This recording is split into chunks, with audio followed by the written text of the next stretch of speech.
आज कई युगों के बाद तुम्हारी माँ निश्चिंत होकर सोई है। मध्यम स्वर में बोलिए, कहीं निद्रा भंग ना हो जाए। मैं तो इसीलिए हिल भी नहीं रहा।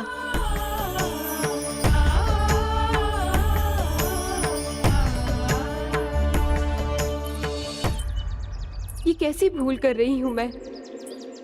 एक माता से उसकी ममता का सुख छीनने का प्रयास कर रही हूँ। नहीं नहीं, ये अनुचित है।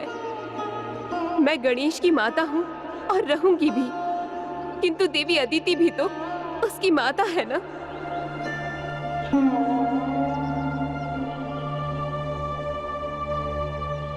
प्रेम की यही रीत है, त्याग और समर्पण।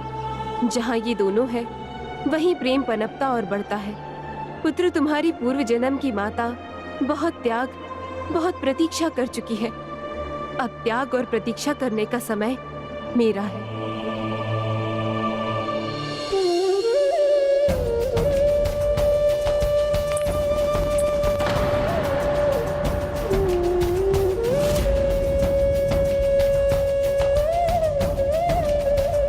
माता, माता, माता।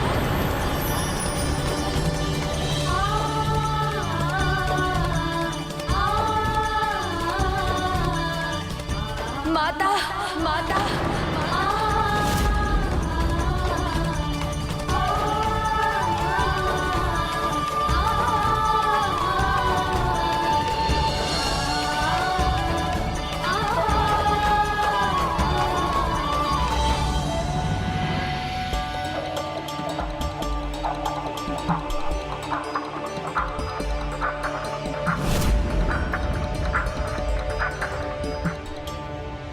देवी पार्वती यहाँ, और विनायक ने उन्हें माँ क्यों बुलाया? मैं वचन देता हूँ देवी, विनायक अपने भविष्य के एक अवतार में आपसे भेंट करने अवश्य आएगा। ओह, तो देवी पार्वती विनायक के इस अवतार की माँ है और कदाचित अपने पुत्र को यहाँ देखकर उनसे रहा नहीं गया। ये मुझसे अधिक और कौन समझ सकता है। एक माँ ही दूसरी माँ का कष्ट समझती है।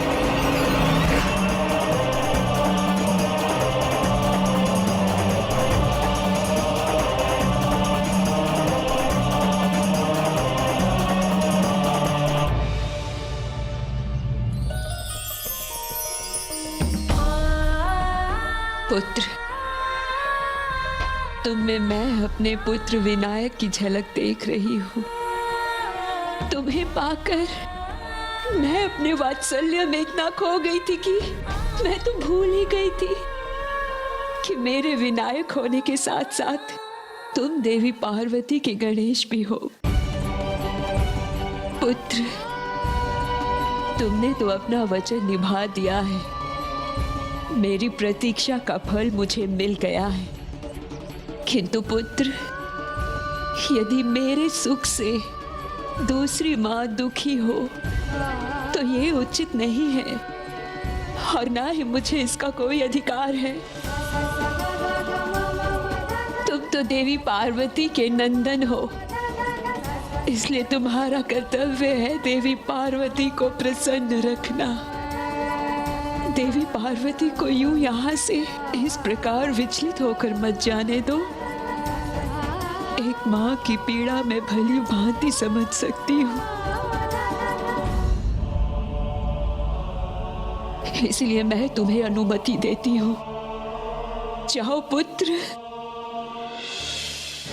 जाओ।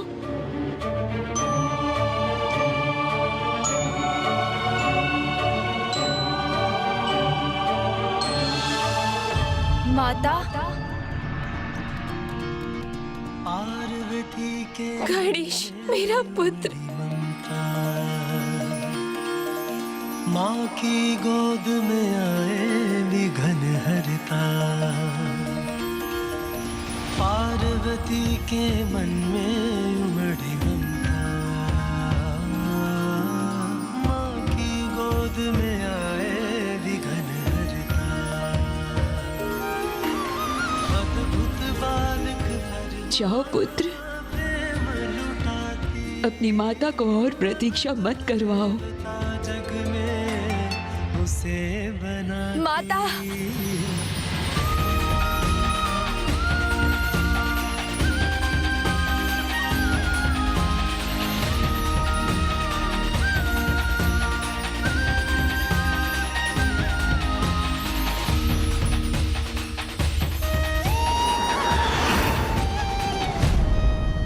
माँ तो त्याग की मूर्ति होती है।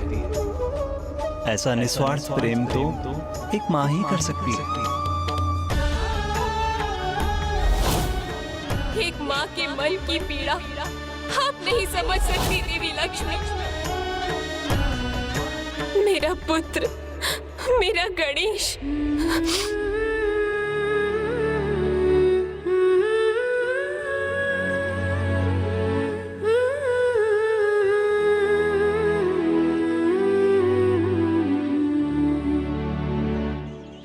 मुझे क्षमा कर दीजिए देवी अदिति। मैं स्वयं को रोक ही नहीं सकी।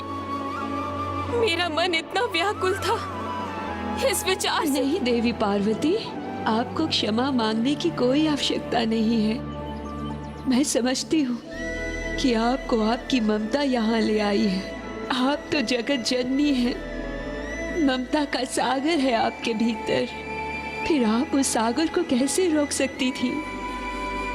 ममता का सागर जो आपके भीतर है वो तो संपूर्ण जगत के लिए उदाहरण है। सतयुग से द्वापर युग तक आपने अपने पुत्र की प्रतीक्षा की और मैं तो दोपहर भी स्वयं को रोक नहीं सकी।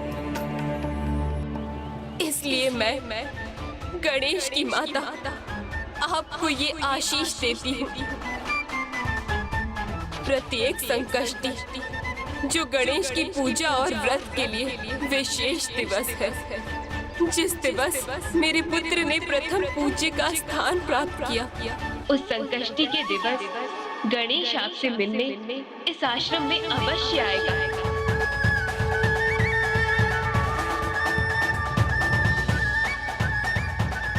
और पुत्र गणेश, तुमने भी अपनी माता की ममता का जैसा मान रखा है वो भी अनूठा है, अद्भुत है। इसलिए पुत्र, मैं तुम्हें भी आशीष देती हूँ। जो भी नारी संकष्टी व्रत संपूर्ण निष्ठा से करेगी उसे संतान सुख अवश्य प्राप्त होगा।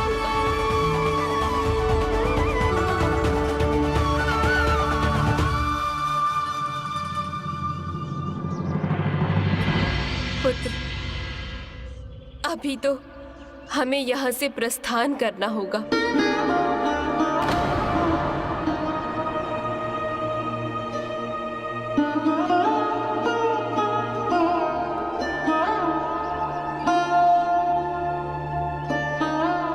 जाओ पुत्र। देवी पार्वती तो तुम्हारे इस अवतार की माता है। इनका पूरा अधिकार है तुम पर। और फिर जगत जननी ने तो मुझ पर एक विशेष कृपा की है। प्रत्येक संकष्टी तुम्हारा साथ मिलने का आशीष देकर मैं बड़े ही उत्साह के साथ तुम्हारे लिए व्रत रखूंगी पुत्र, और तुम्हारे आने की प्रतीक्षा करूंगी मैं।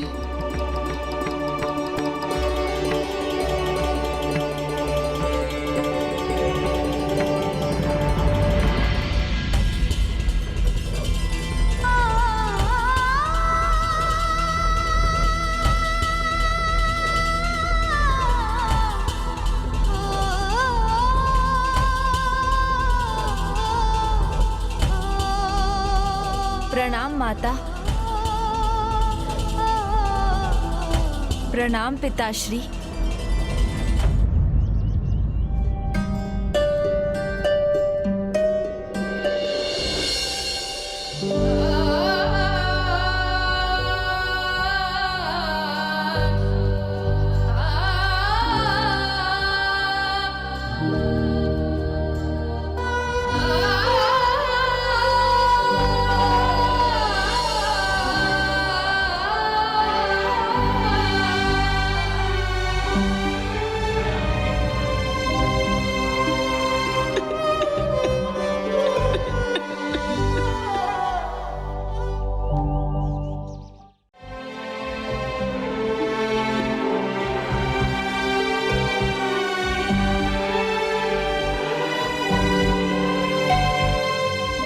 क्या हुआ प्रिय? आप इतनी उदास क्यों हैं? भाग्यशाली होती है वो माँ जिनके आंचल की छांव में संतान पलती है। देवी अदिति और देवी पार्वती दोनों को ये सुख प्राप्त है। देखिए ना स्वामी, किस प्रकार माँ और पुत्र एक दूसरे का हाथ थामे जा रहे हैं।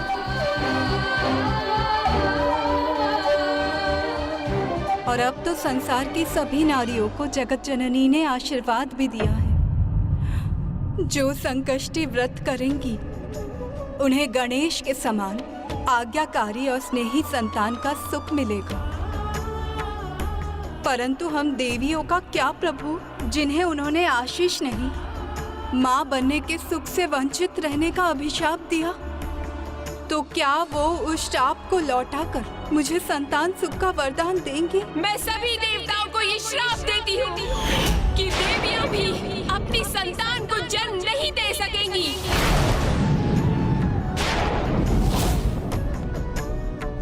बताइए ना स्वामी, मेरे प्रश्न का कोई उत्तर नहीं है ना आपके पास? तो उचित है, जिन्हें इसका उत्तर देना चाहिए। अब ये प्रश्न भी मैं उन्हीं से पूछूंगी। प्रिय,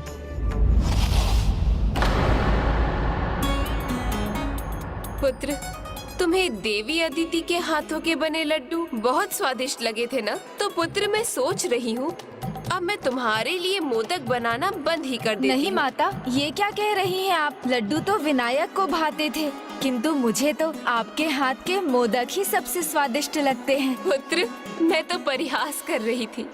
मैं तुम्हारे लिए मोदक अवश्य बनाऊंगी।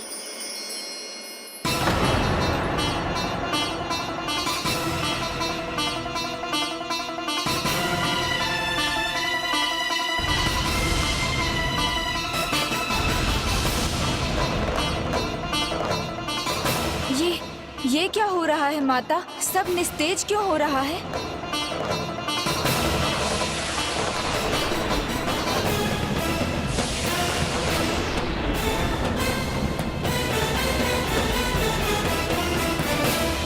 प्रकृति का सौंदर्य फीका क्यों हो रहा है? ऐसा इसलिए है देवी, क्योंकि संसार में जो शोभा की स्रोत है, जो ऐश्वर्य और समृद्धि की देवी है, वो अत्यंत दुखी है। जब एक स्त्री के भीतर ममता का सुख पाने की इच्छा जाग जाए और वो उसे प्राप्त न हो, तो विचलित होना तो स्वाभाविक है देवी। ऐसा ही देवी लक्ष्मी के साथ हुआ है।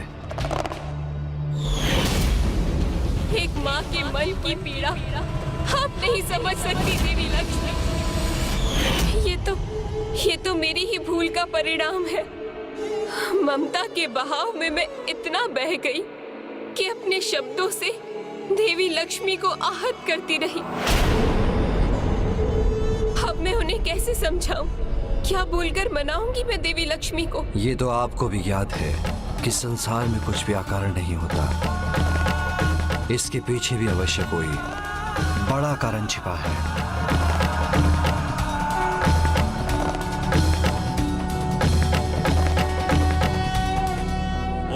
नमस्ते गणपते त्वमेव प्रत्यक्षं तत्त्वमसि त्वल्विन्दं ब्रह्मासि। कारण जो भी हो स्वामी, किंतु अभी तो मुझे देवी लक्ष्मी का सामना करने से भी संकोच हो रहा है। और यदि गणेश की माँ, गणेश की माँ, सुनती है गणेश की माँ? कहाँ है आप? यहाँ आइए गणेश की माँ, मुझे आपसे कुछ कहना है।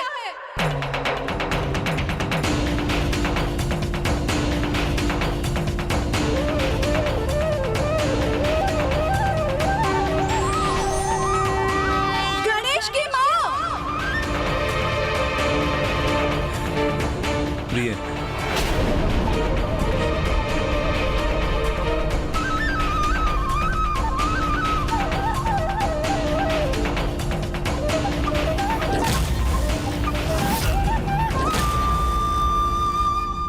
सत्य कहा आपने। ना मुझे मातृत्व का अनुभव है और ना ज्ञान।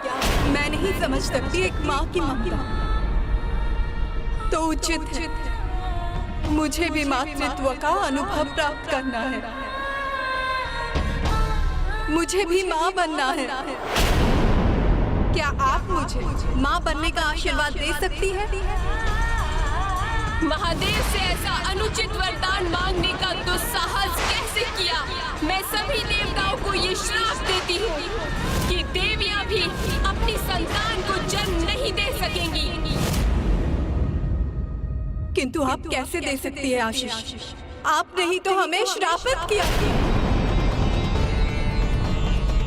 कहिए, क्या आप अपना श्राप लौटाएंगे?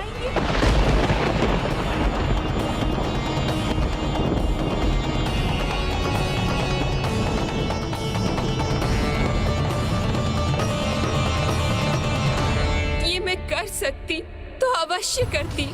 तो आप नहीं करेंगी।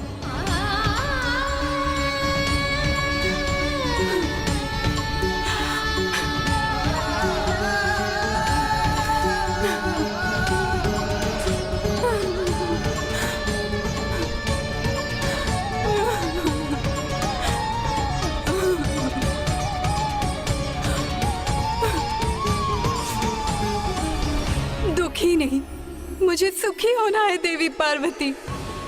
मुझे मातृत्व का सुख प्राप्त करना है। मैं उससे क्यों रहूं वंचित? बताइए आप।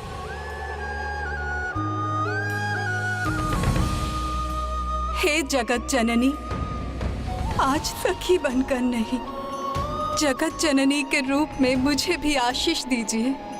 जिस प्रकार आपने गणेश की संकष्टी व्रत और पूजा करने वाली संसार की प्रत्येक नारी को आशीष दिया है, उसी प्रकार मुझे भी कृपा कर आशीष दीजिए माता।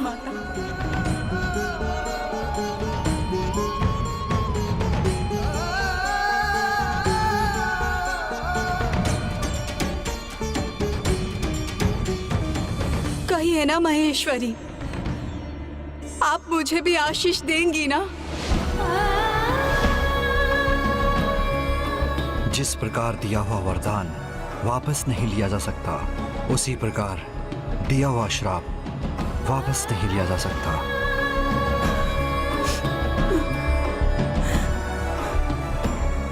ये तो आप भी जानती हैं देवी, श्राप से सभी देवियां प्रभावित हुई, केवल आप नहीं।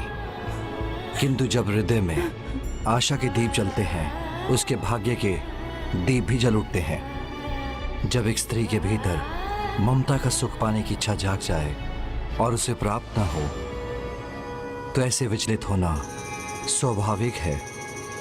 देवी लक्ष्मी के साथ भी यही हो रहा है, जिससे संसार प्रभावित हुए बिना कहाँ रह सकता है। किंतु जब हृदय में आशा के दीप जलते हैं, तो भाग्य के दीप भी जल उठते हैं। उसके श्रेष्ठ उदाहरण हैं कार्तिकेय और गणेश।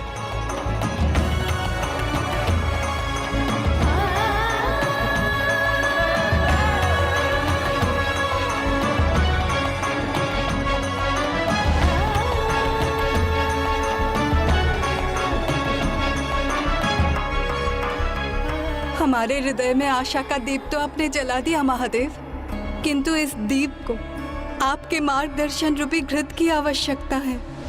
गणेश ही तो है वो आशा का साकार रूप, परम ब्रह्म महागणाधिपति जी का अवतार, और महागणाधिपति आशा के सर्वोच्च प्रतीक हैं। आपकी आशा के दीपक को ज्योति वही प्रदान करेंगे। विद्यार्थी लाभते विद्याम, धनार्थी लाभते धनम, पुत्रार्थी लाभते पुत्रम, मोक्षार्थी लाभते गतिम। अर्थात जो परम ब्रह्म महागणाधिपति जी की उपासना करता है, उस विद्यार्थी को विद्या, धन की इच्छा रखने वाले को धन, मोक्ष की इच्छा रखने वाले को गति, और संतान की इच्छा रखने वाले को संतान प्राप्ति का मार्ग खुल जाता है। उचित है महादेव, हम दोनों महागणाधिपति जी की उपासना करेंगे।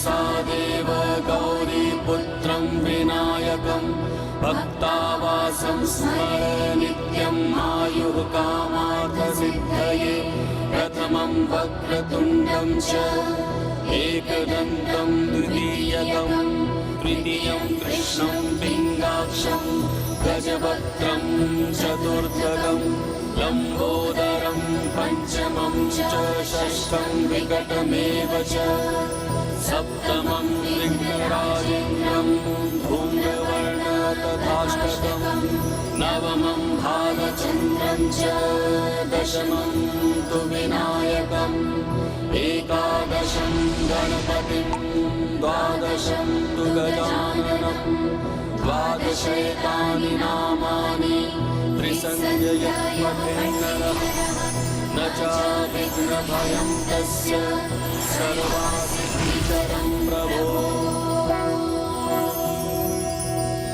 प्रभु,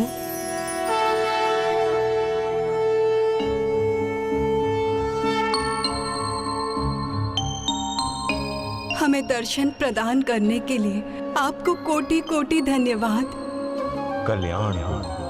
हे प्रभु, हे देवव्रत, हे सिद्धिदाता, जो सभी को ज्ञान, सफलता और समृद्धि प्रदान करते हैं, हे वरदान देने वाले वरा गणपति, मुझे भी माता बनने का वरदान प्रदान कीजिए। हे देवी लक्ष्मी, आपकी ये मनोकामना अवश्य पूर्ण होगी, किंतु उसके लिए आपको विधिवत अष्टविनायक की परिक्रमा यात्रा पूर्ण करनी होगी, क्योंकि जो भी भक्त ऐसा करता है मैं उनकी इच्छा अवश्य पूर्ण करता हूँ।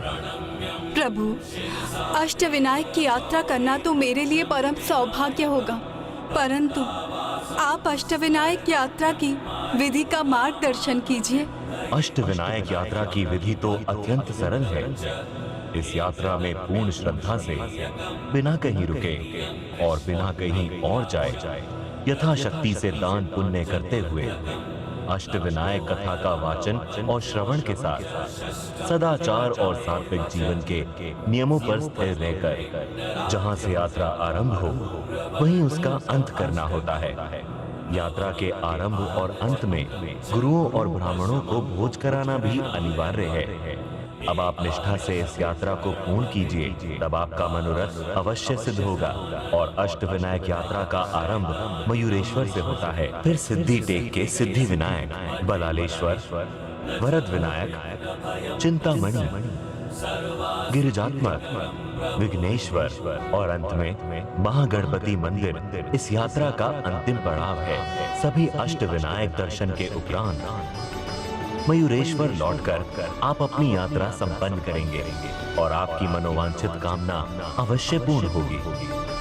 आपका कोटि कोटि धन्यवाद प्रभु। आज से हम विधि विधान से अपनी यात्रा आरंभ करेंगे।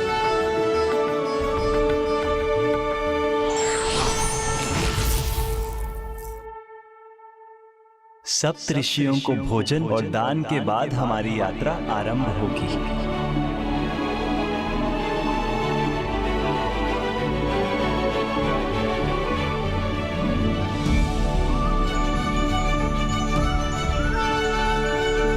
गरुड़ जी,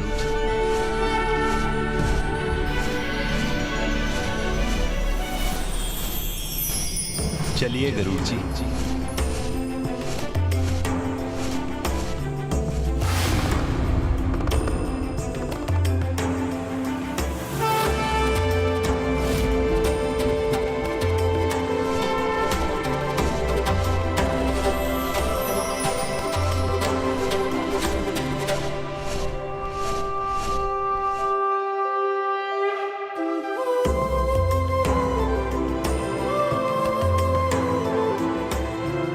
देवी, हम मयूरेश्वर धाम के निकट हैं।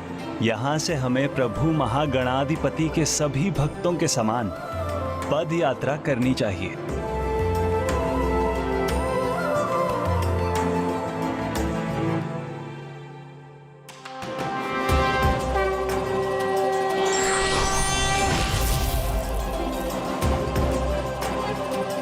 अवश्य स्वामी, सभी भक्तों के समान इस भक्ति यात्रा में जाना तो मेरा परम सौभाग्य होगा।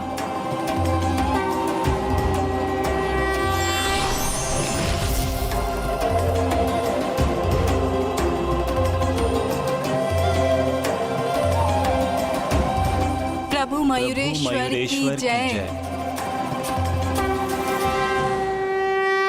मेरी भी यही कामना है कि देवी लक्ष्मी की ये यात्रा सफलतापूर्वक संपन्न हो और उन्हें भी पुत्र गणेश के समान संतान का सौभाग्य प्राप्त हो।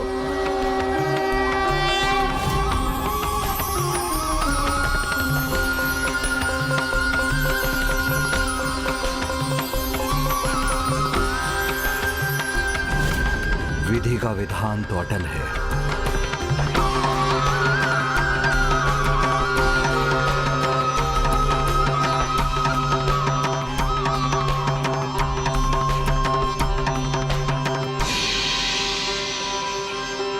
स्वामी, हम मयूरेश्वर धाम पहुंच गए। अब यहाँ से हमारी यात्रा आरंभ होगी।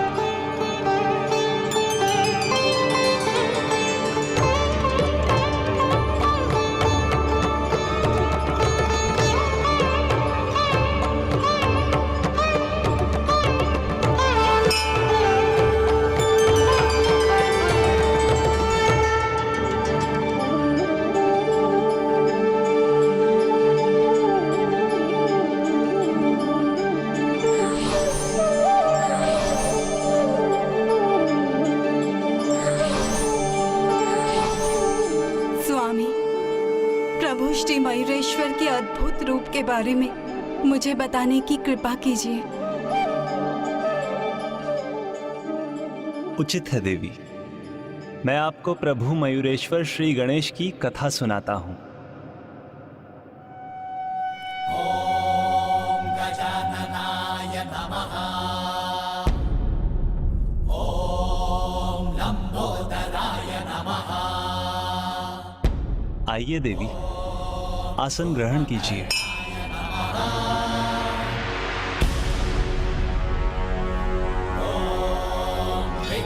श्री गणेशाय नमः। मयूरेश्वर भगवान की कथा इस प्रकार है।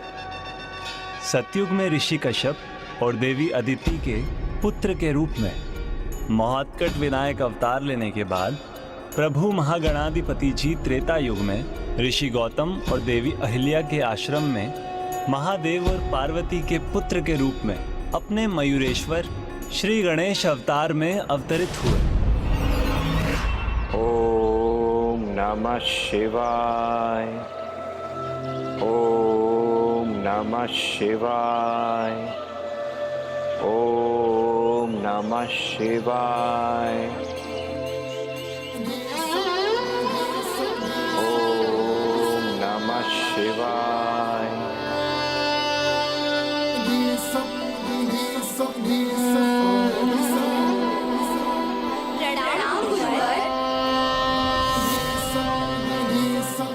ऋषि कश्यप और देवी अहिल्या सभी शिष्यों को किसी भी प्रकार के भेदभाव के बिना ज्ञान प्रदान करने के साथ धर्म का प्रचार करते थे, किंतु धर्म और अच्छाई का संतुलन बिगाड़ने अधर्म और दुष्टता का जन्म होने वाला था। भगवान अधर्म को मिटाने, अच्छाई और बुराई में संतुलन स्थापित करने के लिए ही अवतार लेते हैं देवी। और अब ऐसा समय था जब संसार में बुराई फिर अपना शीश उठाने वाली थी। शौनक ऋषि के सुझाव पर असुर राज चक्रपाणी और उनकी पत्नी उग्रा पुत्र प्राप्ति की कामना में सूर्य देव की तपस्या आरंभ कर चुके थे। ओम सूर्याय नमः। ओम सूर्याय नमः। किंतु जब उनकी तपस्या उनके चरम पर पहुंची तो महारानी उग्रा से एक भूल हो गई। जब दोनों पति पत्नी को सूर्यदेव के दर्शन प्राप्त होने लगे तो उनकी पत्नी सूर्यदेव के तेज से इतनी प्रभावित हुई कि एक पल के लिए उन्हें सूर्यदेव उनके पति के रूप में दिखने लगे। ओम सूर्याय नमः। ओम सूर्याय नमः।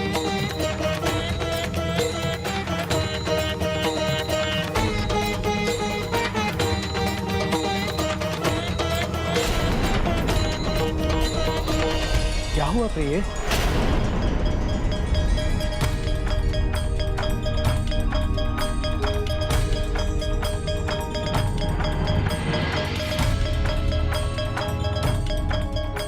क्षमा महाराज, क्षमा। तपस्या करते करते अचानक मुझे क्षणिक आभास हुआ जैसे आपके स्थान पर स्वयं सूर्यदेव हूँ, किंतु ये उचित नहीं है। रानी उग्रा सूर्यदेव के तेज से प्रभावित थी और सूर्यदेव की कृपा भी उन पर हुई, किंतु रानी उग्रा की इस भूल के कारण उनका पुत्र सिंधु क्रूरता का अभिप्राय बनने जा रहा था एवं सिंधु के आतंक का अंत करने महागणाधिपति अपना मयूरेश्वर अवतार लेने जा रहे थे।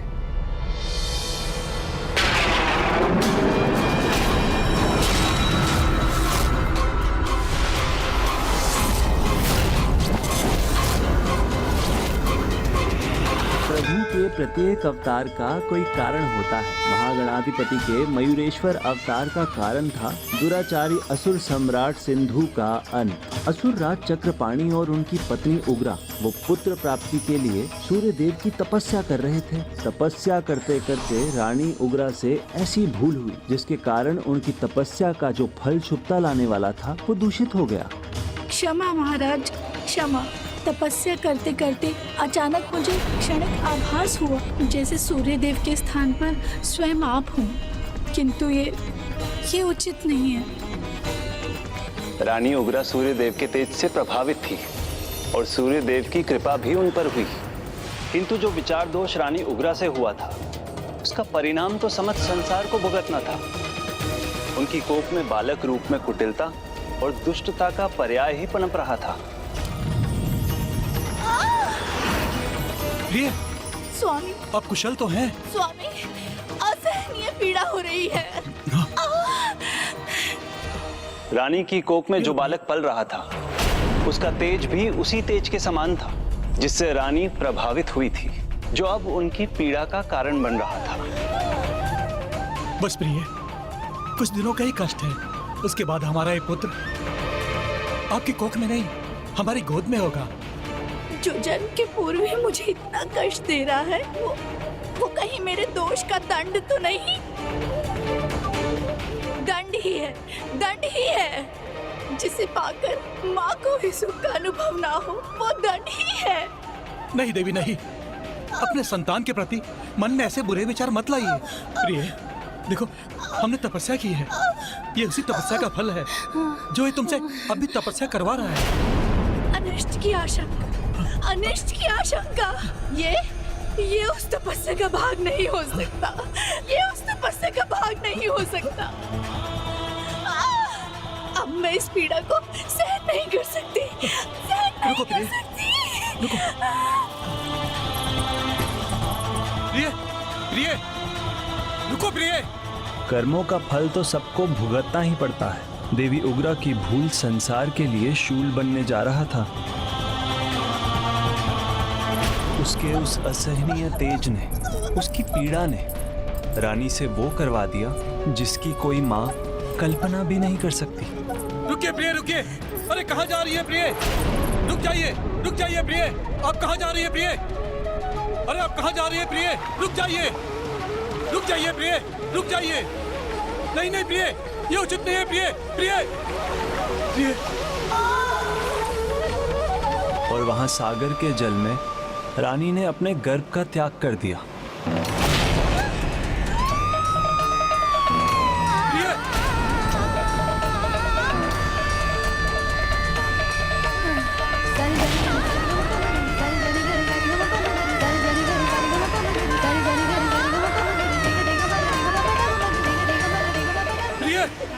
प्रिय, स्वामी, ये क्या हो गया स्वामी? शांत हो जाओ प्रिय। जो हो गया वो हमारा भाग्य था, अब उस पर शोक करने का कोई लाभ नहीं। नहीं स्वामी, ये तो महापाप हो गया। अब मुझे जीने का कोई अधिकार नहीं। नहीं प्रिय, नहीं।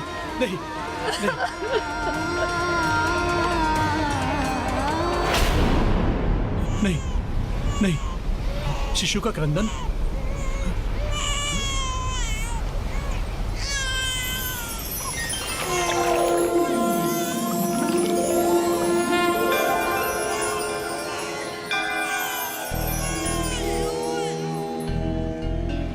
राजन, ये आपका पुत्र है। आपके कर्मों का फल आप इसे त्याग नहीं सकते।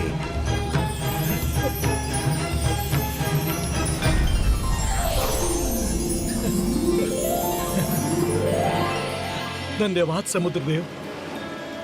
दोष मेरा है प्रभु, मैं ही इसके तेज को सह नहीं पाई। हाँ देवी उग्रा, इसमें सूर्य देव का अपार तेज है, किंतु माता पिता होने के कारण ये आपका कर्तव्य है कि इसका उचित मार्गदर्शन हो और ध्यान रहे कि इसका तेज व्यर्थ ना होने पाए। अवश्य समुद्रदेव, आपका ये सुझाव हमारे लिए आदेश के समान है। प्रभु, एक और विनती है मेरी। आपने मेरी संतान की रक्षा कर मुझे महापाप करने से बचाया है। अब आप ही इसे इसका उचित नाम देने की कृपा करें। समुद्र में इसका जन्म हुआ है, इसलिए इसका नाम होगा सिंधु।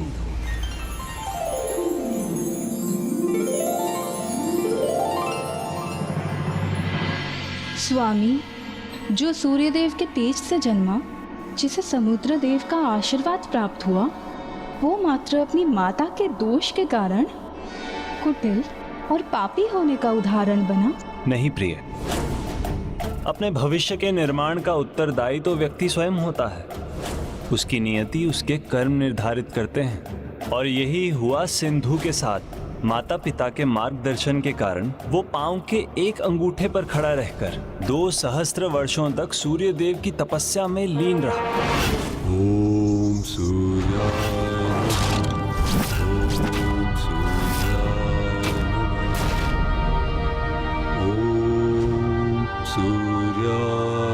नमः, ओम सूर्याय नमः। और जब उसकी तपस्या उसके चरम पर पहुंची तो वह सशरीर उठकर आकाश में सूर्य देव की ओर ही बढ़ने लगा। ओम सूर्याय नमः, ओम सूर्याय नमः, ओम सूर्याय नमः, ओम सूर्याय नमः, ओम सूर्याय नमः, ओम सूर्याय नमः। मेरे निकट आकर स्वयं को भस्म करने की आवश्यकता नहीं है। मैं तुम्हारी तपस्या से प्रसन्न हूं सिंधु। सिंधु का प्रणाम सूर्यदेव। मांगो, क्या वरदान मांगते हो? मैं अवश्य दूंगा। सिंधु चाहता है सम्मान, देवताओं के समान। अजय होने का वरदान चाहता है सूर्यदेव।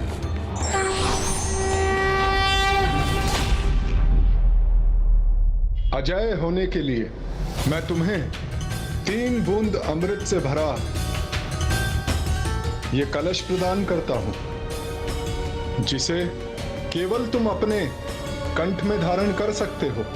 इसके प्रभाव से ना कोई देवता, ना नाग, ना गंधर्व, ना मानव, ना कोई जीव, ना जंतु, कोई नहीं, ना दिन में, ना संध्या, ना ही रात्रि में, अर्थात कोई भी किसी भी समय तुम्हारा वध नहीं कर सकेगा।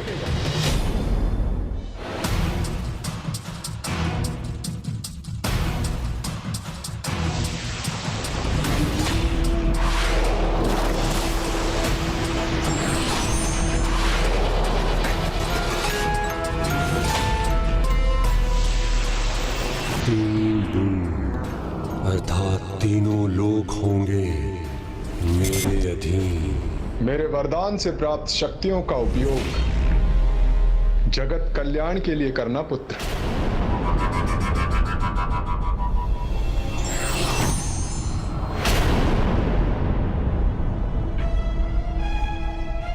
सम्मान, वरदान, भगवान, 3 शब्द मुझे पूर्ण करेंगे।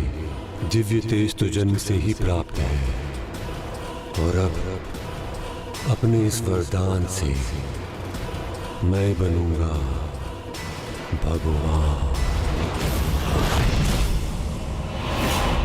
अब एक और थे ऋषि गौतम और देवी अहिल्या, भगवान के प्रति अपनी अटूट आस्था के कारण जो अच्छाई और धर्म का विस्तार करने का प्रयास कर रहे थे। और दूसरी ओर था दुष्टता का पर्याय सिंधु, जो अपने तेज और शक्ति के उन्माद में दुष्टता का ही विस्तार करने लगा। अपने आप को भगवान घोषित कर उसने तीनों लोकों पर अपना अधिकार कर लिया। फिर धीरे धीरे उसने सभी प्रभु भक्तों को अपनी भक्ति करने पर विवश कर दिया, और जिन्होंने ये स्वीकार नहीं किया उन्हें उस दुष्ट ने मृत्युदंड दे दिया। तीनों लोकों पर विजय पाकर वो सभी से अपनी पूजा भी करवाने लगा। भगवान सिंधु की, भगवान सिंधु की, भगवान सिंधु की। तब देवताओं के अनुरोध पर मैं उसे रोकने गया।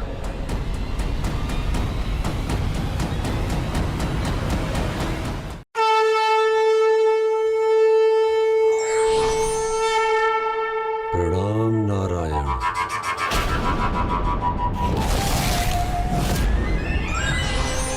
हो गया सम्मान जितना होना था। अब सिंधु के साथ युद्ध में अपमान ही होगा नारायण। वरदान की शक्ति से इतने उत्साहित हो सिंधु, या वास्तव में मेरा सामना करने का साहस भी रखते हो? मेरा साहस सह नहीं सकेंगे नारायण।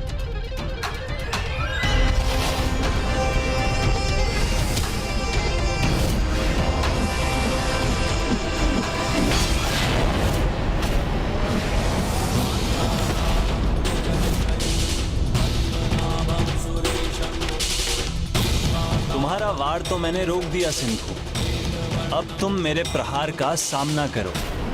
अवश्य स्वागत है, किंतु साधारण अस्त्र व्यर्थ मत कीजिएगा। करना है तो किसी असाधारण अस्त्र का ही प्रयोग कीजिए।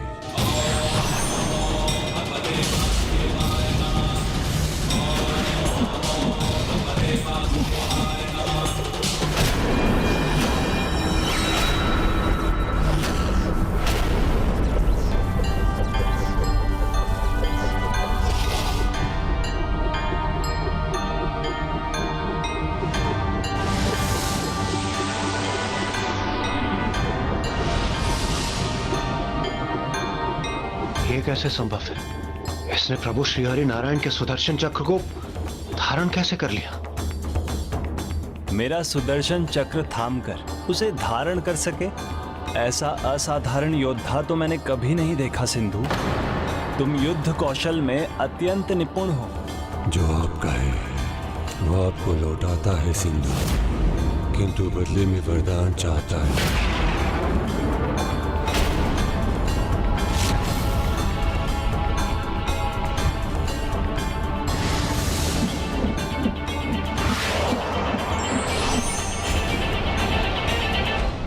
उचित है, जो चाहते हो वो मांग लो। वास कीजिए मेरे नगर में, रक्षा कीजिए उसकी। उचित है, किंतु ऐसा तभी तक होगा जब तक तुम मेरा या मेरे किसी स्वरूप का अपमान नहीं करोगे।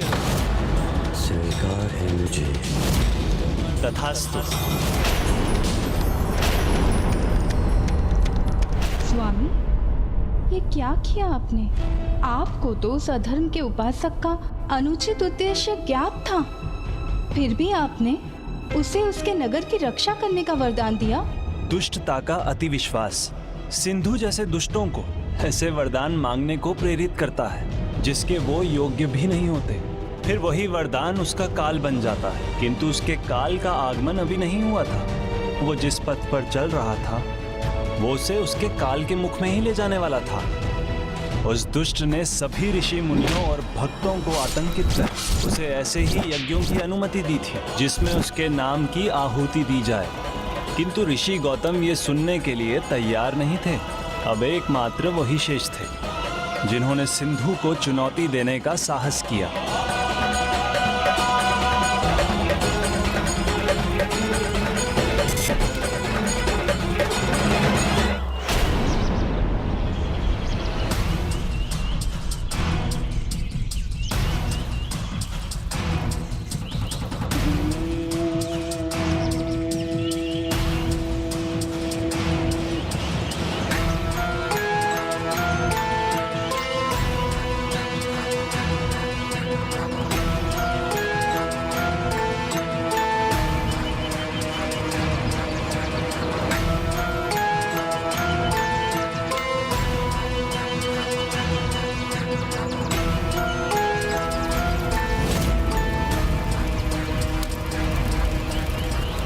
सिंधु चाहता है सम्मान और आप कर रहे हैं अपमान, तो दंड तो मिलेगा ना। देवता नहीं, मैं ही तुम्हारी रक्षा कर सकता हूँ, इसलिए अब आहुति भी मेरे नाम की होगी। बोलो ओम सिंधुराय नमः। ओम सूर्यदेवाय नमः। ओम श्री सूर्यदेवाय नमः।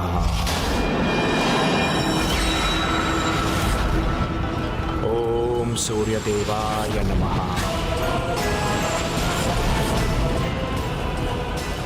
जो ना समझे उसे समझाना आता है सिंधु को। अब ये यज्ञ भी रुकेगा और शीश भी झुकेगा भगवान सिंधु के सामने। प्रभु महागणाधिपति के नाम पे जो यज्ञ मैंने आरंभ किया है उसमें तुम कोई भी विघ्न नहीं डाल सकोगे सिंधु। उसमें तुम कोई भी विघ्न नहीं डाल सकोगे सिंधु। विघ्न भी डालूंगा और वो बुझाएं भी विलग कर दूंगा जो भगवान सिंधु का अपमान करेंगी।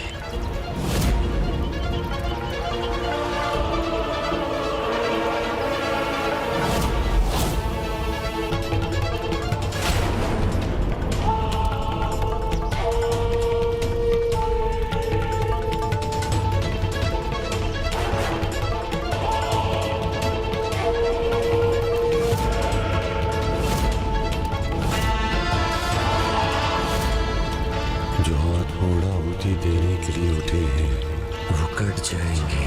फिर कैसी आहुति और कौन सा यज्ञ। ना रहेंगे हाथ, ना होगी आहुति।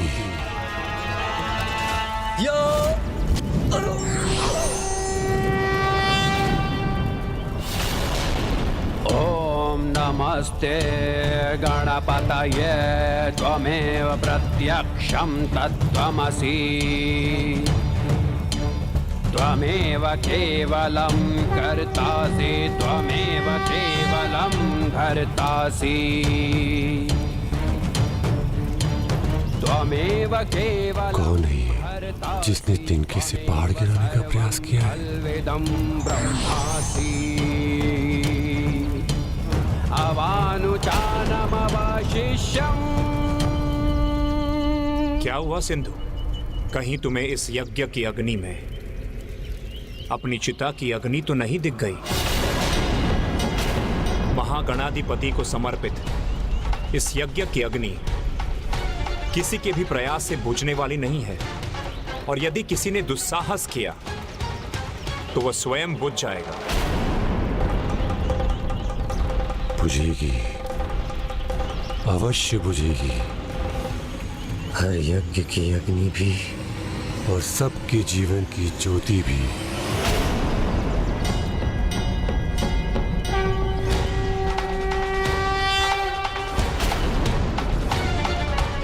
केवल वही बचेगा जो मेरा नाम जपेगा, मेरे नाम की आहुति देगा, मेरी पूजा करेगा।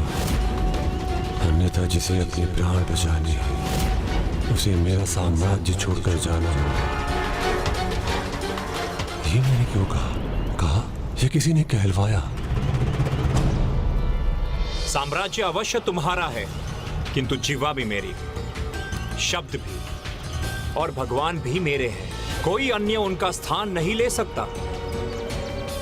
असत्य को सत्य मानना भगवान के भक्तों को शोभा नहीं देता, इसलिए मैं ये कदापि नहीं करूंगा। तो उसके लिए तुम्हारे साम्राज्य से बाहर भी जाना पड़े तो मैं अवश्य जाऊंगा। जाओ, किंतु कहाँ जाओगे? तीनों लोकों में मेरा ही साम्राज्य है। त्रिसंध्या क्षेत्र जो तीनों लोकों से परे है, वहां तुम्हारा क्या, किसी का भी अधिकार नहीं। मरघट का चुनाव मरने से पहले स्वयं कर लिया। अच्छा है, बहुत अच्छा है। जाओ, अपने शिष्यों को भी इस मृत्यु के अग्निकुंड तक लेके जाओ। जिस किसी ने भी मेरे नाम का स्वाहा नहीं कहा, मैं उसे स्वाहा कर दूंगा।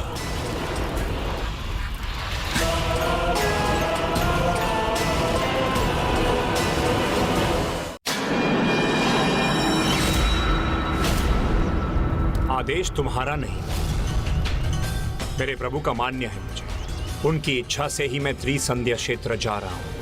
किंतु मेरे जीवा पर आने वाले शब्द ध्यान से सुनना सिंधु।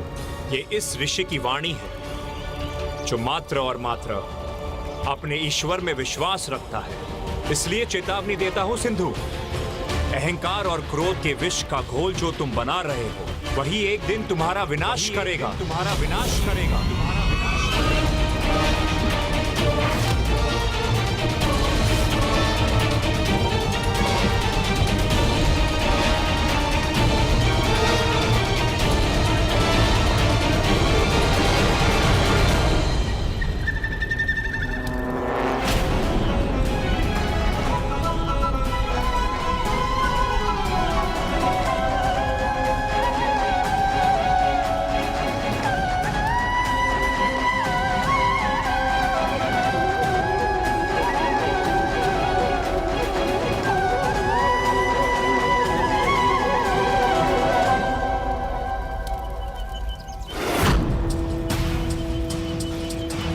विष तो खुलेगा तुम्हारे और तुम्हारे शिष्यों के जीवन में, तुम्हारे भगवान ने तुम्हें तुम्हारे काल के मुख में ढकेला है।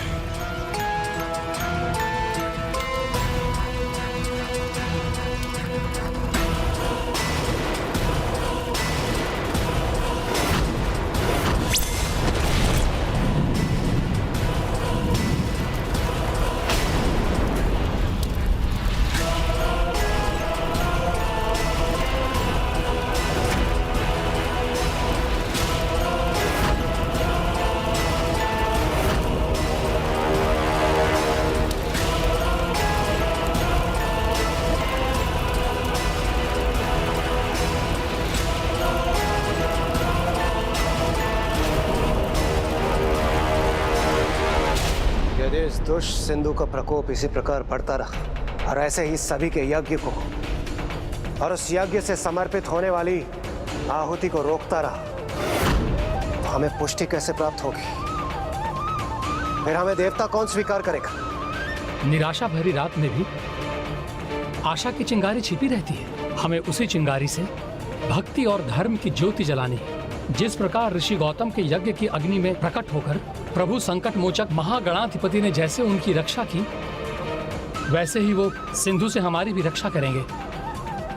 किंतु गुरुदेव, यदि हमने छिपकर यज्ञ किया तब भी उस दुष्ट सिंधु को ज्ञात हो ही जाएगा और वो हमारे यज्ञ में बाधा उत्पन्न करने अवश्य आएगा। इस प्रकार हम महागणाधिपति जी का आवाहन कैसे करेंगे? यज्ञ और पाठ नहीं कर सकते, किंतु प्रभु महागणाधिपति के आवाहन के लिए संकष्टी व्रत तो रख सकते हैं, क्योंकि इस व्रत की शक्ति यज्ञ के समान होती है।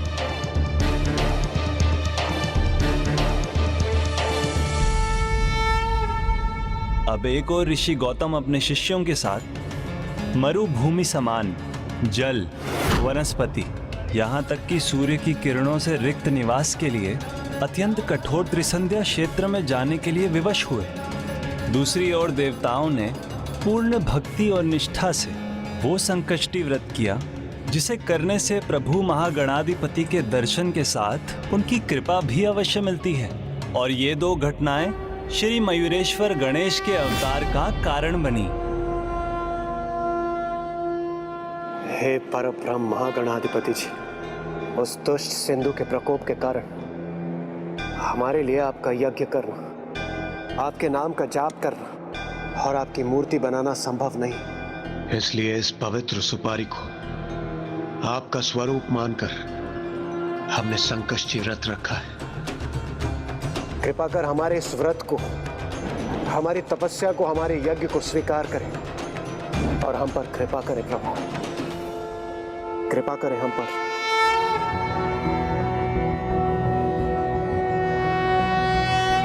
नमस्ते ब्रह्म रूपाय विष्णु रूपाय ते नमः। नमस्ते रुद्र रूपाय करि रूपाय ते नमः। विश्वरूप स्वरूपाय नमस्ते ब्रह्मचारिणे। भक्त प्रियाय देवाय नमस्तुभ्यं विनायक। ओम सिद्धि बुद्धि सहिताय महागणपतये नमः।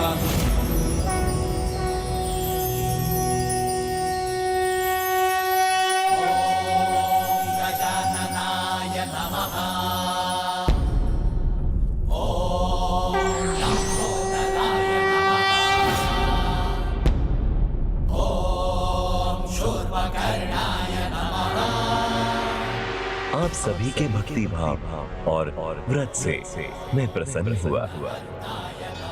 भगवान की पूजा घोर तप या केवल यज्ञ आदि से ही नहीं होती। मन को भक्ति से भरकर प्रभु को स्मरण करना ही पर्याप्त होता है। हे प्रभु महागणाधिपति जी, यदि यह हमारी परीक्षा है तो इसमें उत्तीर्ण होने का सामर्थ्य भी आप ही हमें देंगे।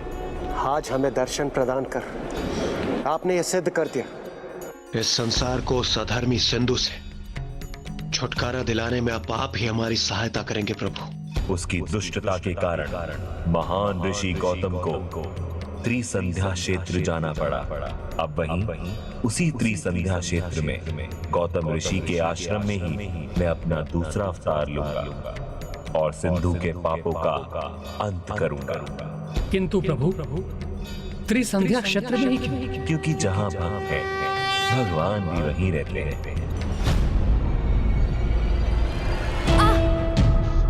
संभल कर, यहाँ भूमि पथरीले हैं, यहाँ संभल कर चलना होगा। ठीक है, आ जाओ। प्रभु, त्रिसंध्या क्षेत्र में क्या आप ऋषि गौतम और देवी अहिल्या के पुत्र के रूप में जन्म लेंगे? मैं उन्हीं के आश्रम में आऊंगा, वहीं उनकी छत्र छाया में रहूंगा। किंतु मुझे जन्म तो वो माता देंगी जो बहुत समय से पुत्र सुख पाने की आशा में व्याकुल है।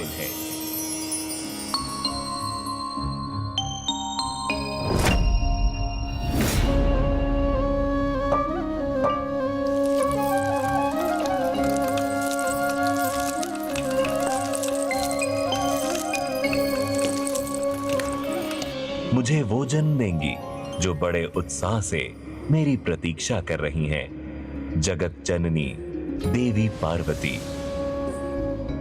मैं तो वर्षों से आपकी प्रतीक्षा में हूँ प्रभु। अब तो आपको मुझे आशीष देने आना ही होगा।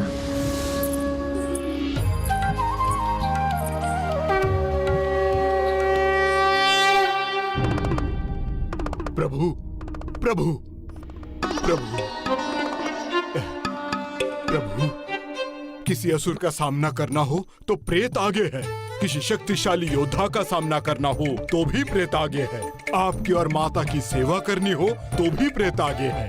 किंतु प्रभु, जिस प्रकार माता पार्वती मुझसे बालकों का पालना बनवा रही हैं, उससे तो मैं थक गया हूँ प्रभु। मैं बनाता हूँ तो माता कहती है अच्छा नहीं है। प्रेत जी, माता, पालने को अच्छे से सुसज्जित कीजिए। जो आज्ञा माते। किंतु प्रभु, कैलाश में तो बालक है ही नहीं, फिर व्यर्थ में पालने क्यों बनवा रही है माता? क्या होने वाला है प्रभु? माता ये सब क्यों करवा रही है? पता नहीं इतने सारे पालनों का वो क्या करने वाली है प्रभु। जिसकी प्रतीक्षा मुझे है, शीघ्र ही यहाँ उसकी किलकारी गूंजेगी। और एक बात और प्रभु, जब मैं पालने बनाकर थक जाता हूँ तो मुझसे खिलौने भी बनवाती हैं। मुझे माता की चिंता हो रही है प्रभु। प्रेत जी, हाँ? मुझे ऐसे नहीं, मुझे अति सुंदर खिलौने चाहिए। शीघ्रता कीजिए। प्रभु, जितने खिलौने मुझे आते थे मैंने बना दिए, पर वो कहती हैं और बनाओ, इससे उत्तम बनाओ। अब क्या बनाऊं और किसके लिए बनाऊं प्रभु?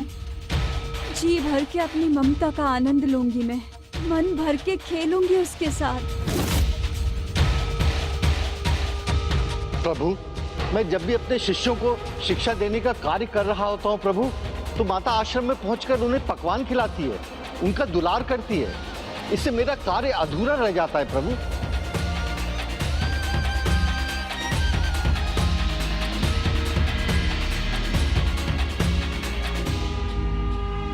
प्रभु, मैं कुछ समझ ही नहीं पा रहा हूँ।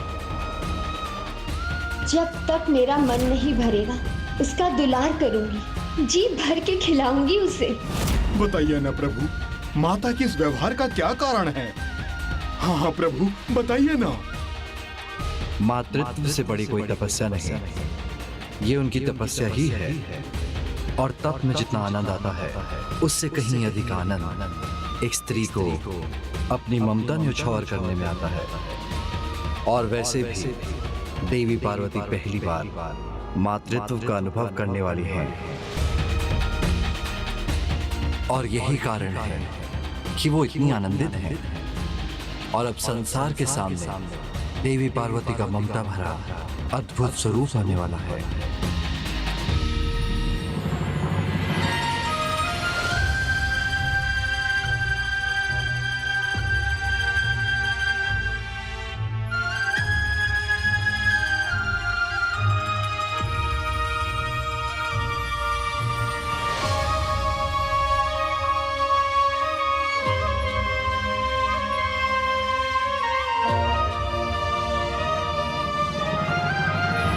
ऋषि गौतम अपने शिष्यों के साथ मरुभूमि समान जल, वनस्पति, यहाँ तक कि सूर्य की किरणों से रिक्त निवास के लिए अत्यंत कठोर त्रिसंध्या क्षेत्र में जाने के लिए विवश हुए।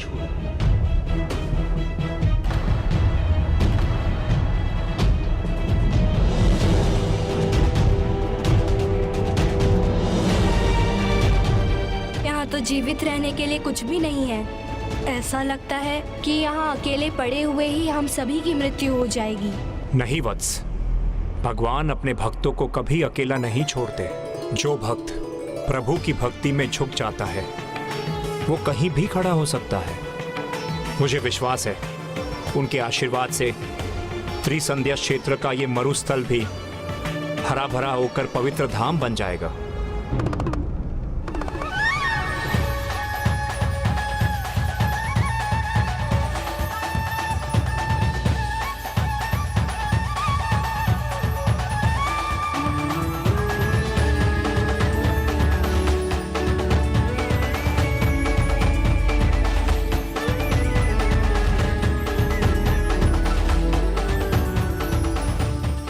देखिए, मैंने आपके लिए क्या बनाया है। अब तो आपको आपकी बहन की इच्छा पूर्ण करनी ही होगी। रक्षा सूत्र का बंधन मैं बांधूंगी, तो भार तो आपको देना ही होगा। अब तो अपने समान पुत्र प्राप्त करने का आशीष दें।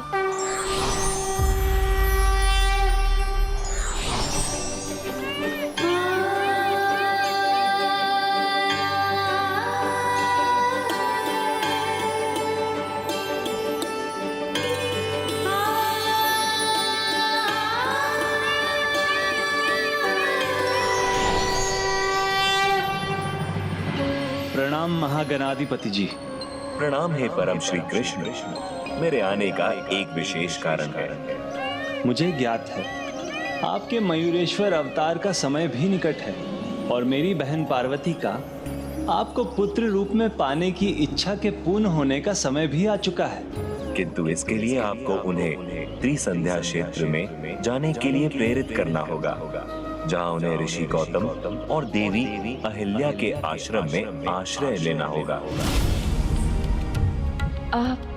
स्वामी, इस कुटिया की तो कोई आवश्यकता ही नहीं थी। उत्साह में एक कुटिया अधिक बन गई है। देवी, प्रभु इच्छा के बिना कुछ नहीं होता। इसमें भी अवश्य उनकी इच्छा है। लीलाधारी तो सब मुझे बुलाते हैं, किंतु प्रभु आपकी लीला तो अद्भुत है, अतुलनीय है। आश्रय पाने से आसरा देने की ये यात्रा अनोखी होगी, क्योंकि जगत पिता महादेव और जगत जननी ऋषि गौतम और देवी अहिल्या का आश्रय लेकर उनका ही आसरा बनेंगे।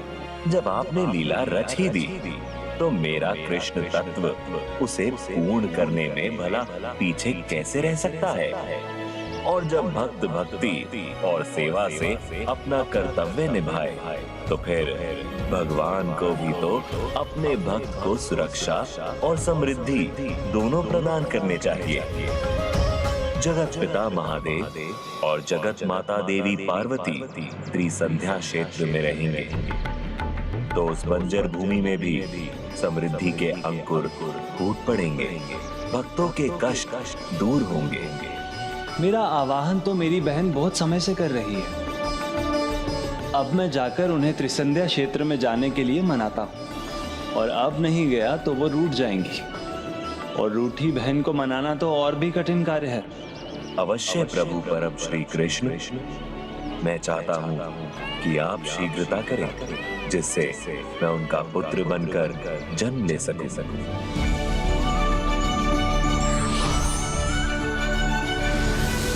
हे परम कृष्ण, बहन प्रतीक्षा में हो और भाई उसे दर्शन के लिए तरसाए, ये उचित है क्या?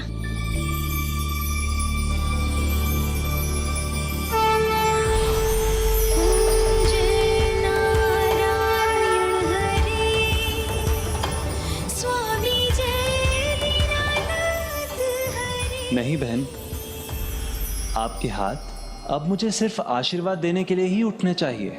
अच्छा, पहले तो मुझसे इतनी प्रतीक्षा करवाई और अब मीठे बोलों से बहला रहे हैं। चलिए तो शीघ्र मेरी इच्छा पूर्ण कीजिए।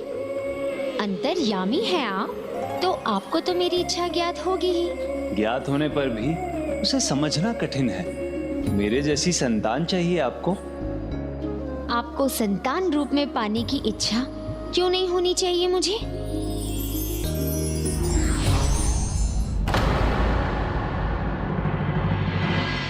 क्योंकि बहन, आप ही तो मुझे चंचल और नटखट बुलाती हैं। वो तो है, किंतु क्या कहूँ, आपके कुछ गुण ऐसे हैं जिनका ध्यान कर मैं सब भूल जाती हूँ। आप समझदार हैं, संस्कारी हैं।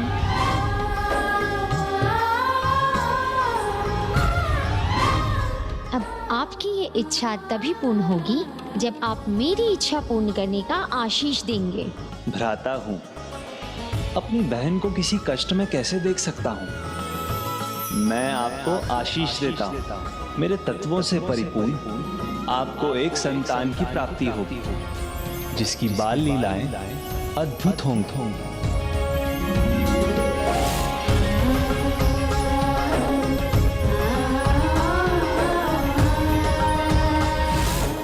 आपका ये पुत्र परम ब्रह्म प्रभु महागणाधिपति जी का दूसरा अवतार होगा,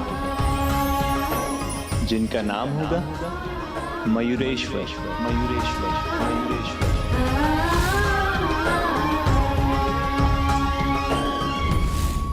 किंतु ये इतना सरल नहीं होगा। किसी भी बड़ी इच्छा की पूर्ति कुछ त्याग करने के बाद ही होती है। इसीलिए आपको भी एक त्याग करना होगा। अपने पुत्र को प्राप्त करने कैलाश छोड़कर त्रिसंध्या क्षेत्र जाना होगा और वहां गौतम ऋषि के आश्रम में शरण लेनी होगी।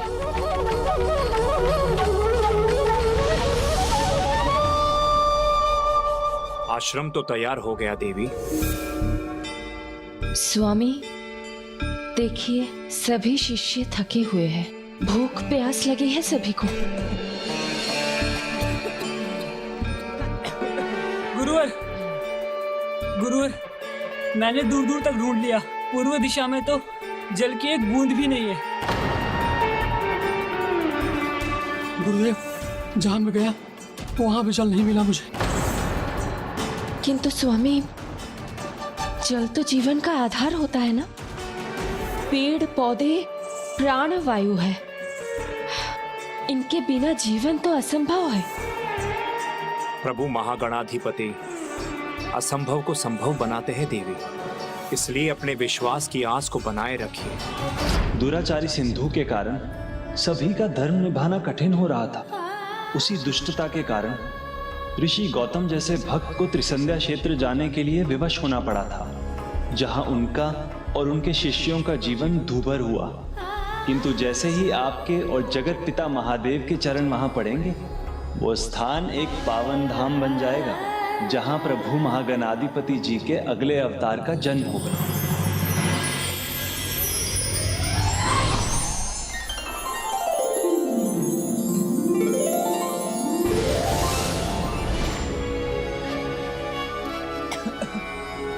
अब तो ये प्यास मुझे भी सहन नहीं हो रही। गुरुदेव, किसी भी दिशा में कहीं भी जल नहीं है। सभी दिशाओं में नहीं, उत्तर दिशा से अभी तक सूचना नहीं आई है।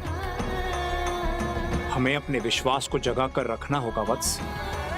गुरुदेव, जल की एक बूंद भी नहीं है। दुष्ट सिंधु ने हमें यहाँ आने तो दिया, क्योंकि उसे ज्ञात था कि यहाँ जीवित रह पाना भी असंभव के समान है। क्षमा करें गुरुदेव, परंतु जहाँ जल की आवश्यकता हो वहाँ विश्वास क्या कर सकता है? विश्वास पर्वत हिला सकता है वत्स। धरती की अतल गहराई से जल निकाल कर ला सकता है। मुझे पूर्ण विश्वास है प्रभु ने हमें यहाँ भेजा है तो हमारा ध्यान भी रखेंगे। हमारी भूख प्यास मिटाने के लिए यदि माता अन्नपूर्णा को भेजना पड़े तो वो भी कर सकते हैं।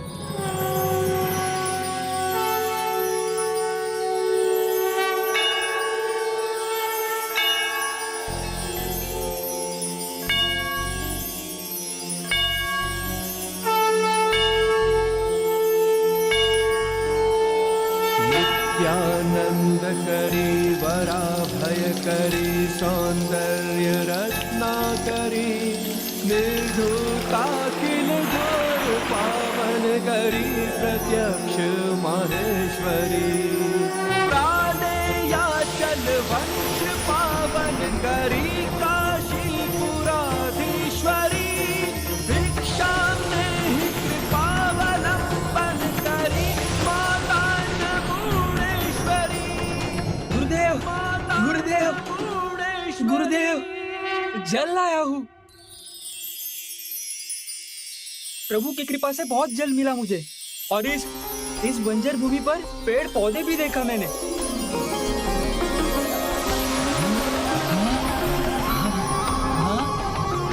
अद्भुत, सर्वथा अद्भुत। ये तो चमत्कार हो गया। बंजर धरती भी हरी भरी हो गई गुरुदेव। स्मरण रखिए शिष्यों, जब विश्वास होता है तो स्वयं भगवान आशीर्वाद देने के लिए आ जाते हैं।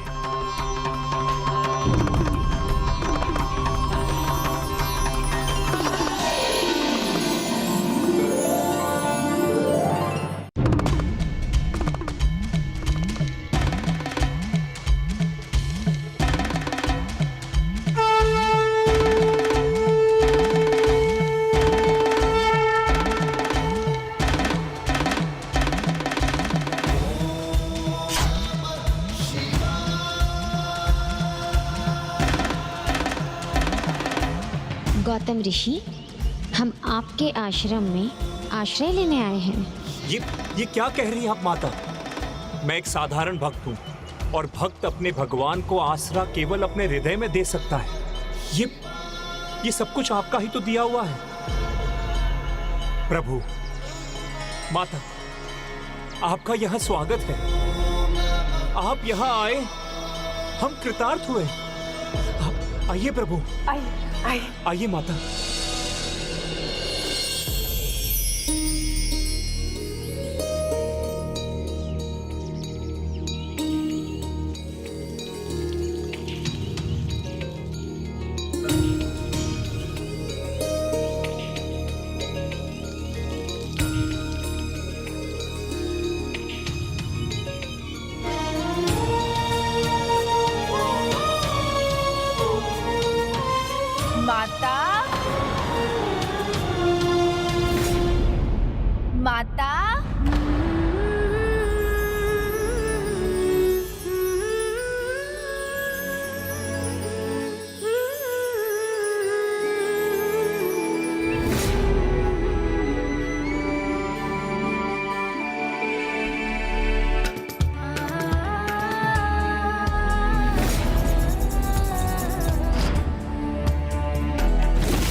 इस प्रकार समय बीतता गया और देवी पार्वती त्रिसंध्या क्षेत्र में प्रभु महागणाधिपति जी के जन्म की प्रतीक्षा में व्याकुल हो रही थी। और वहीं स्वयं को भगवान घोषित करने वाले महापापी सिंधु का आतंक संसार में बढ़ता जा रहा था।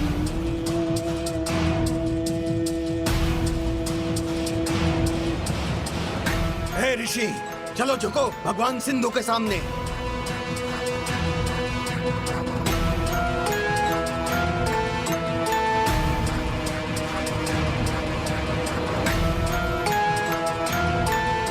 जो शीश भगवान के सामने झुकना चाहिए वो इस असुर के सामने कदापि नहीं झुकेगा। मूर्ख ऋषि,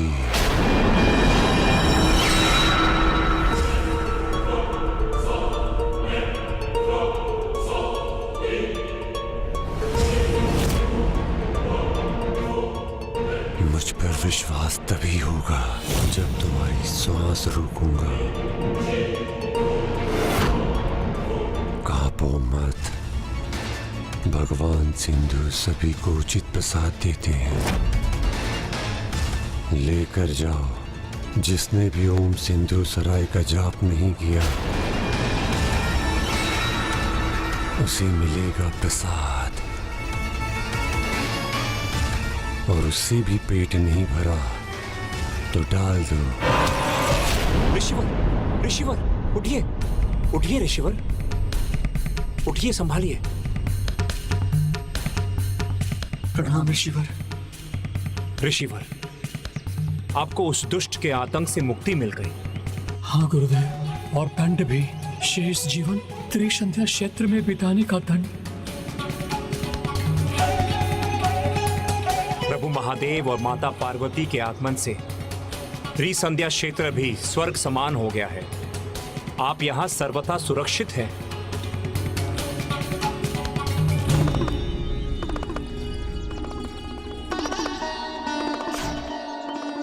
प्रणाम प्रभु। प्रणाम देवी अहिल्या।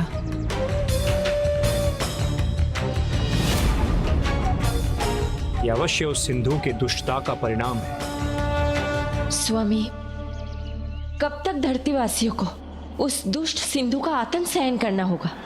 कब आएंगे हमारे रक्षक हम सबकी रक्षा करने के लिए? माता, प्रभु परम श्री कृष्ण ने मुझे यही आशीष दिया था कि मेरे त्रिसंध्या क्षेत्र आने पर स्वयं परम ब्रह्म महागणाधिपति मेरे पुत्र के रूप में आएंगे और वो सिंधु का आतंक ही नहीं उसका भी अंत करेंगे। किंतु इतना समय हो गया, पता नहीं प्रभु के मन में क्या है। वो अपना ये आशीष कैसे पूर्ण करेंगे?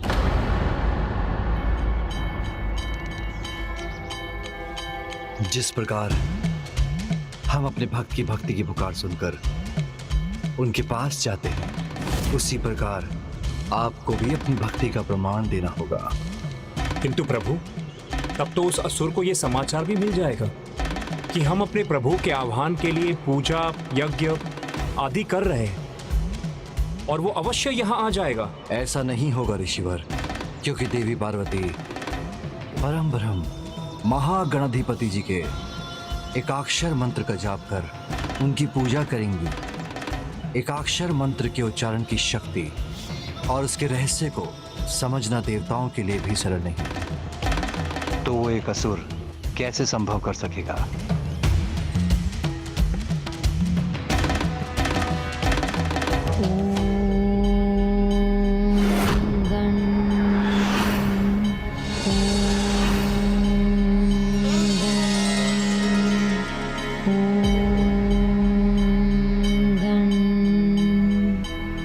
एक और देवी पार्वती निरंतर जाप में लीन थी, तो दूसरी ओर देवी अहिल्या देवी पार्वती का ध्यान रख रही थी, और ऐसा 12 वर्षों तक चलता रहा।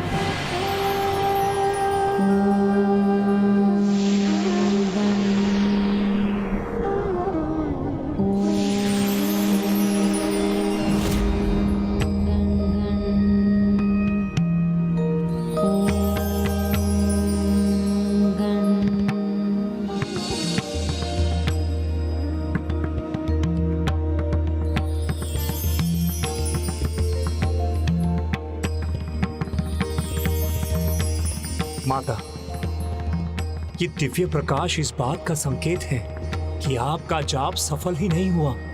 अभी तो प्रभु के आगमन का समय हो चुका है।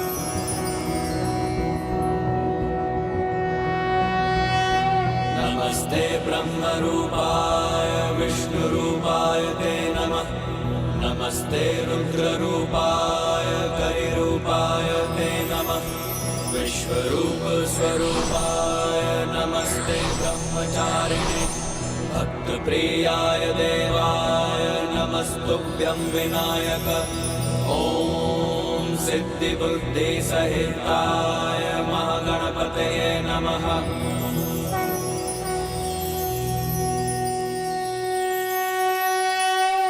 हे परम ब्रह्म प्रभु महागणाधिपति जी, पार्वती का प्रणाम स्वीकार कीजिए।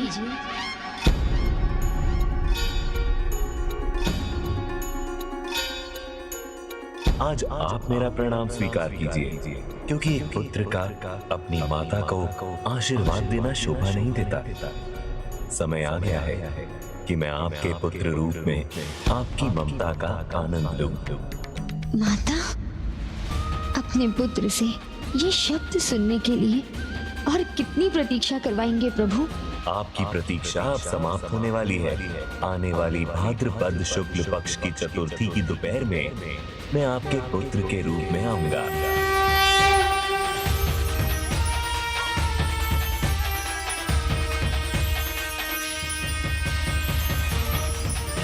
आने वाली भाद्रपद शुक्ल पक्ष की चतुर्थी की दोपहर में मैं आपके पुत्र के रूप में आऊंगा।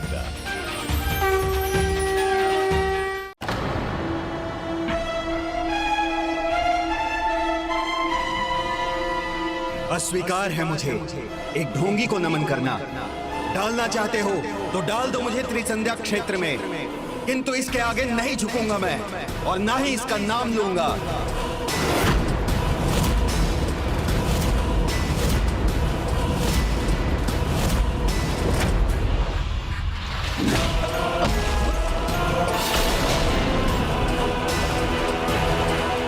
चाहे तुम कुछ भी कर लो, मैं नहीं झुकूंगा।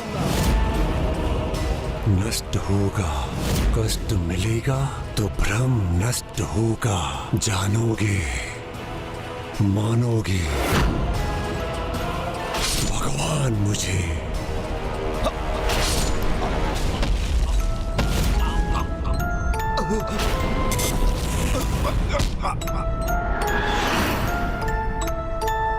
जो सिंधु धर्म कर्म का काल बना हुआ था, उसे ये ज्ञात नहीं था कि अब स्वयं उसके काल के जन्म का समय आ गया था। जबकि दूसरी ओर देवी पार्वती के लिए प्रतीक्षा करना कठिन हो रहा था। हर दिन ही नहीं, हर पल युगों के समान बीत रहा था। अंततः वो दिन भी आया, किंतु क्षण नहीं।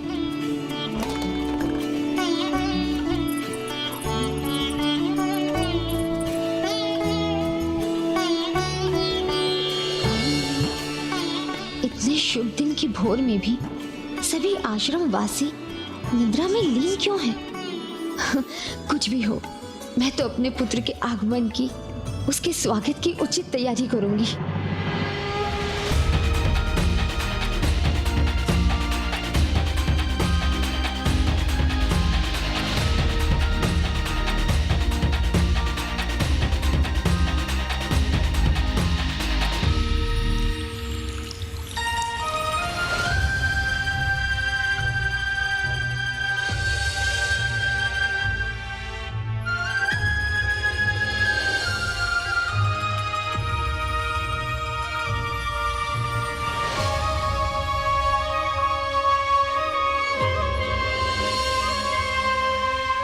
देवी अहिल्या, वो अभी तक क्यों नहीं उठी?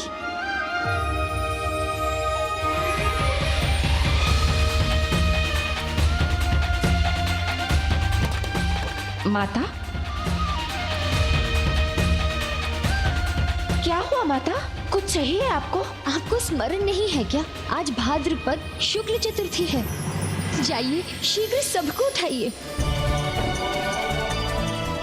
आज का दिन निश्चिंत होकर निद्रा की गोद में रहने के लिए नहीं है। माता आप चिंता मत करिए, आप जो भी कहेंगी ना हम सब मिलकर कर देंगे। देवी अहिल्या, मैं अपने पुत्र के स्वागत में कोई कमी नहीं करना चाहती और आश्रम की स्वच्छता का दायित्व आप लोगों का है। शीघ्रता कीजिए, आप सभी पुष्पों से इस आश्रम को सज्जित कर दीजिए। भव्य स्वागत होना चाहिए मेरे पुत्र का। देवी अहिल्या, आप रंगोली बनाइए, शीघ्रता कीजिए।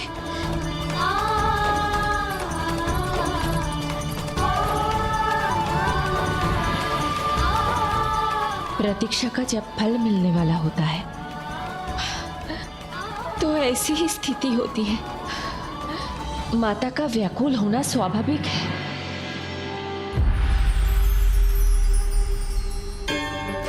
ऐसे बनाइए, इस प्रकार।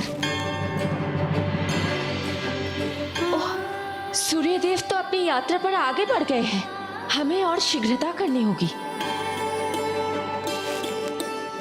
ऐसे कीजिए।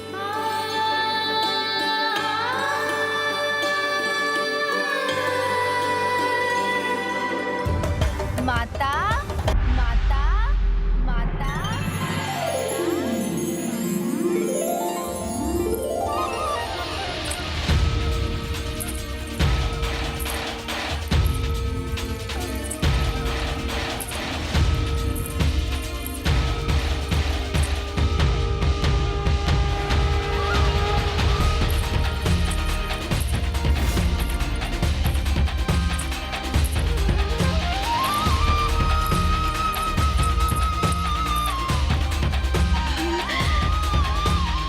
मुझे आभास हो गया है, मेरा पुत्र आ गया है।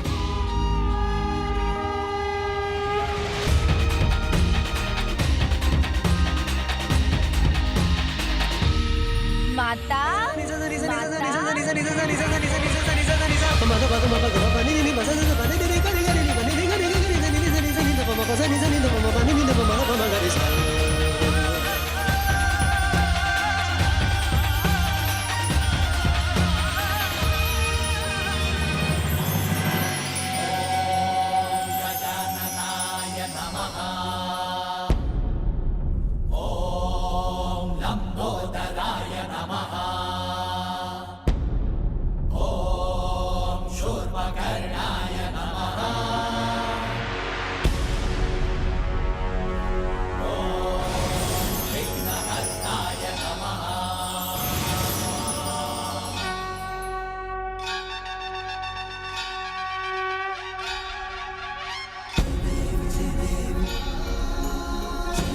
माता पुत्र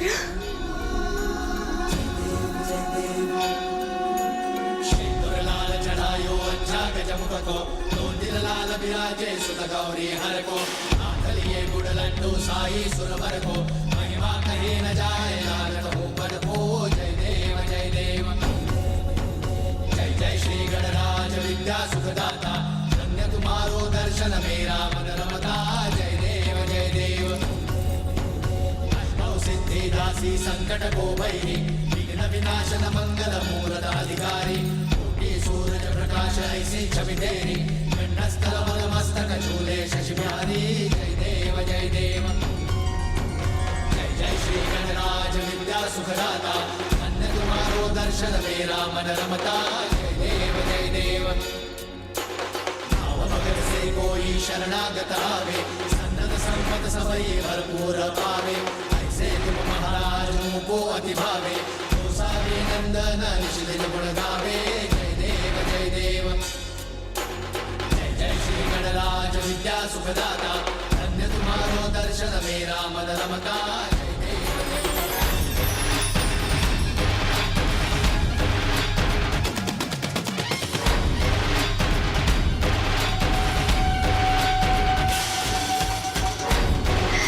पुत्र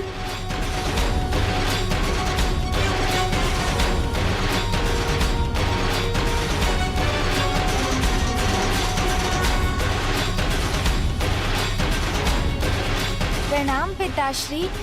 कल्याण हो पुत्र।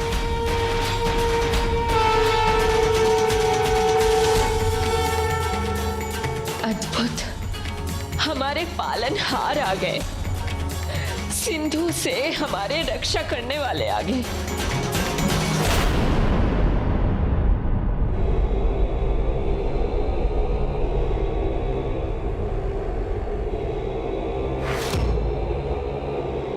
त्रिलोक के भगवान और ऐसी दुर्दशा। रुकिए देवर्षि नारद, शब्दों का जाल बुनिए किंतु सत्य कहिए। दुर्दशा मेरी नहीं, इनकी हो रही है। सत्य को आप भी पहचानिए, मानिए कि क्या ऐसे साधारण जीवों पे कष्ट करके क्या लाभ प्राप्त होगा जब वहां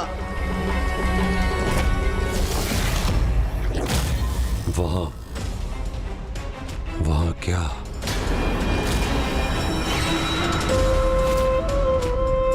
वहां कहां? वहां कुछ नहीं। यदि मैंने कुछ कहा तो मैं ही संकट में पड़ जाऊंगा। संकट नहीं, घोर संकट होगा यदि सिंधु को आपके मुख से सत्य नहीं सुनाई देगा। जो छिपा लिया है भय से, नहीं कहा वो कहिए।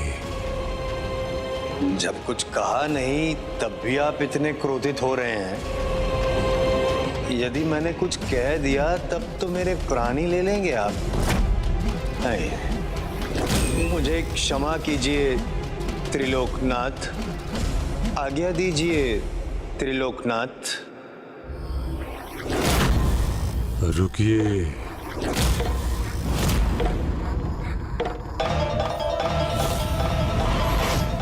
त्रिलोकनाथ, अच्छा लगा।